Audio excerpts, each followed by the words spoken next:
YTN 라디오 FM 94.5 김호성의 출발 새 아침 방송 일시 18년 7월 4일 수요일 출연자 이종걸 더불어민주당 의원 국회 정상화 임계점 주말이 협상 데드라인 국회 개학했는데 학생들이 등교 못하는 격 배짱 영업 국민에게 못할직 개혁입법연대 해도 3.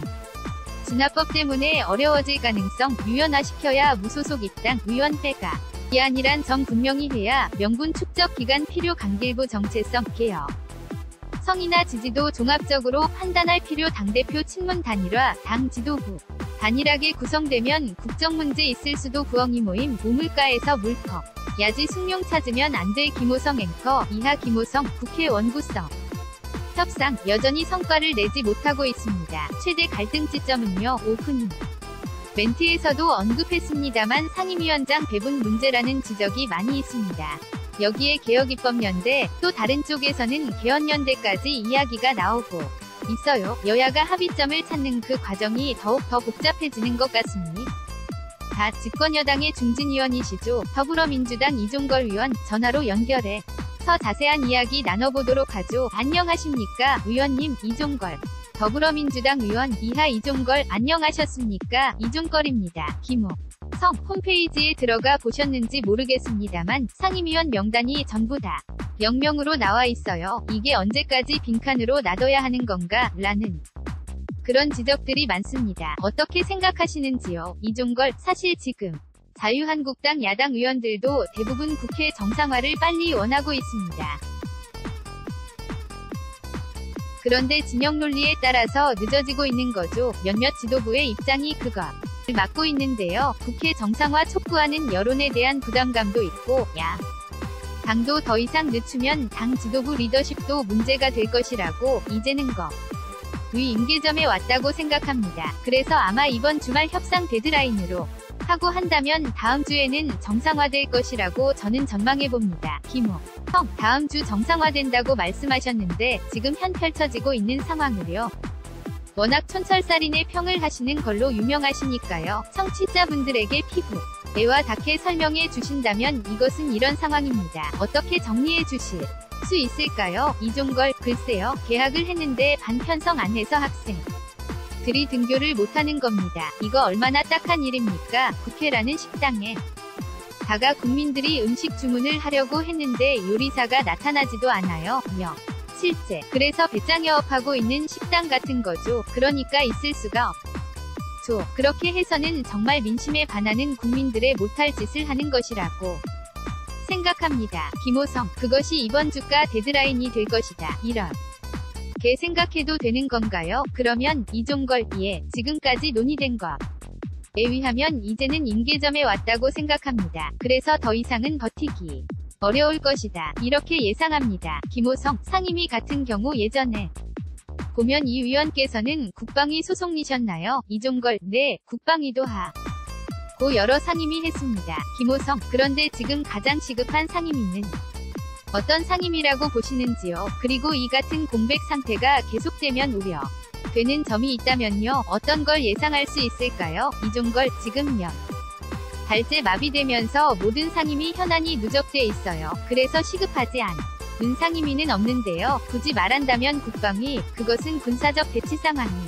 지금 현재 현실화되고 있기 때문에 국방정책의 근본이 달라져야 할 상황에서 한미연합훈련이라든지 기타 여러가지 중요한 사안들이 많고요. 그리고 지금 현재로서는 환노위, 환경노동위가 아주 중요하다고 생각되고 그 다음에 법사위 이렇게 3개 정도는 아주 시급한 상태라고 생각합니다. 김호성 언급하신 상임위 보니까 꼭 여당만이 다 가져갈 상임위는 아닌 것 같아요. 이종걸 지금까지 그래도 여야가 같이 양날의 힘으로 협치해서 상임위도 배분되어 왔습니다. 김호성 조금 전에 천정배 의원을 연결해서 개혁입법연대와 관련된 이야기를 나눠봤습니다. 민주당 입장에서는요. 개혁입법연대를 꾸리는 게 이득인가요? 아니면 차라리 안 하는 게 나은 건가요? 이종걸 정말 천정배 의원님의 고마우신 말씀입니다.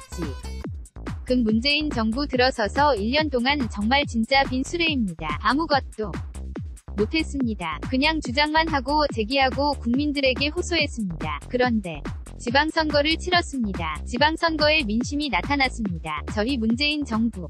민주당이 어떻게 해야겠다는 이정표에 대해서 국민들이 지지해주신 거 아니겠습니까? 이제는 늦출 수는 없다고 생각합니다. 그런데 거기에 천정배위. 원힘 개혁입법연대라는 취지는 개혁과제들을 빨리 선정해서 연대에서 치러나가. 자, 다만 지금 현재 야당이 선진화법을 통해서 다수당만으로 밀어붙이게 하겠다. 이런 얘기가 나올 것은 분명한데요. 그러나 이제 벌써 1년 그리고 지방선거를 치렀기 때문에 목표를 최소한의 개혁해야 할 필요성이 는 개혁을 위한 개혁입법연대는 중요하다. 다만 그것들을 정치적으로 갈무리 하는 데 있어서 야당, 자유한국당 중심의 보수야당이 아주 힘들게 나올까 능성이 있는 것을 대비해서 앞부분은 좀 유연화시킬 필요가 있는데 그것은 지금까지 정책연대, 포괄적인 정책연대의 주장이 있었습니다. 그래서 그것을 민주평화당이나 바른미래당의 대다수 많은 의원들이 가지고 있는 개혁입법의 과제들 선으로 출발해서 공통공약 위제를 빨리 해서 그것은 그야말로 당을 힘들게 하는 방법이 아니고 이것은 국민들에게 이번에 라이선스를 받은 내용들이라고 하는 것, 그걸 국민들한테 빨리 호소하면서 언론과 함께 추진해 나가는데 그것의 내용이 개혁입법연대의 중점 내용이라고 저는 생각합니다. 김호성. 그런데 국회 선진화법 이런 언급을 하셨습니다만 야당 쪽 일부 입장에서는 현재 민주당이 보수당의 눈치를 너무 보는 것 아니냐. 이렇게 뜨뜻미지근한 태도를 보여서 되겠느냐 이런 지적을 하고 있는 거잖아요. 여기에 대한 답은 어떻게 주시겠어요? 이종걸. 그런 국민들 의 입장을 저희들은 아주 그야말로 무섭게 받아들여야 합니다. 정말 국회에서 하다 보면 이게 과반수만 가지고도 안 되는 것인데 지금 사실 민주당이 과반수가 안 되지 않습니까? 다수당이긴 합니다만 그런 취약한 조건으로 이것을 지속적으로 목표를 달성하기 위해서 협의하고 합의하는 데 있어서 국민들의 속도감하고는 많이 차이가 났죠. 그래서 이번에 늦은 그것들을 국민들의 힘으로 해나가겠다는 의지 표현과 청사진, 이것들이 지속적으로 나와줘야 그래야 이번에 압도적으로 지지해주신 국민들의 뜻을 받드는 것이다. 이렇게 생각합니다. 김호성. 세부적인 질문 드리겠습니다. 관례대로라 면 민주평화당과 정의당이 합쳐진, 그러니까 평화와 정의의 의원 모임 쪽의 상임위 한석이 배분되는 식으로 돼 있는데요. 이게 지금 각 당으로 민주평화당, 정의당 하나씩 하면 민주당 쪽에서 8개의 상임위를 7개로 줄일 수도 있어야 한다. 이런 이야기가 나오는데 조율이 가능할까요? 이종걸. 저는 그래서 홍영표 대표가 지금 너무 크게 벌어져 있는 상임위가 있습니다. 정무위라든지 문화관광방송통신위원회 같은 데는 굉장히 넓거든요. 그래서 그 상임위를 몇 개를 조정하면서 빠른 시간 안에 조정하면서 그걸 하나 정도 늘려도 저는 괜찮다고 생각하는데요. 그것을 첫 번째 일환으로 하고 정 안 된다면 여당이 양보하는 방법을 강구할 수밖에 없을 것입니다. 그렇게 해야만 될 것입니다. 김호성. 그리고요, 다른 질문입니다. 무속 속 의원들이요, 강길부, 이용호, 손금주 3명이 위원이 입당 의사를 해왔다는 것 아니겠어요? 받아들일 수 있는 건가요? 아니면 반대 의견이 있는 건가요? 이종걸. 지금까지 이런 여야 개편기, 변동기에 있어서의 인위적 정계 개편은 우리에게 큰 도움이 됐죠. 그래서 그걸 위원 빼가기라 하는 아주 나쁜 표현으로 해왔습니다. 그런데 이것은 결코 의원 빼가기는 아니라는 것을 분명히 해야 할 것입니다. 그러나 그런 야당의 공격에 노출될 수 있는 것이기 때문에 이것은 명분을 축적하는 기간이 필요하다고 생각합니다. 그래서 명분 축적이라는 것이 바로 개혁입법연대라든지 공동의 같은 뜻을 나눠가는 정책연대를 통해서 같이 할 수밖에 없다고 하는 국민적 공감대를 만들어 나가는 것이죠. 저는 그런 면에서 상당히 시기적으로나 기간 위 완충지대를 많이 만들었다 저는 생각합니다. 그래서 이런 개혁입법연대를 통해서 개혁입법의 공동 추진을 통해서 저는 같은 정책 입장으로 당을 같이 할 수 있다는 일 중심으로 우리의 개혁과제를 추진하는 중심으로 하게 된다면 그것은 충분히 명분이 될 것이다. 이렇게 생각합니다. 김호성. 그런데 강길부 의원 같은 경우에는 속된 말로 케미가 맞을 수 있겠느냐, 이런 의문을 제기하는 분들도 계시는데 입당할 수 있는 건가요?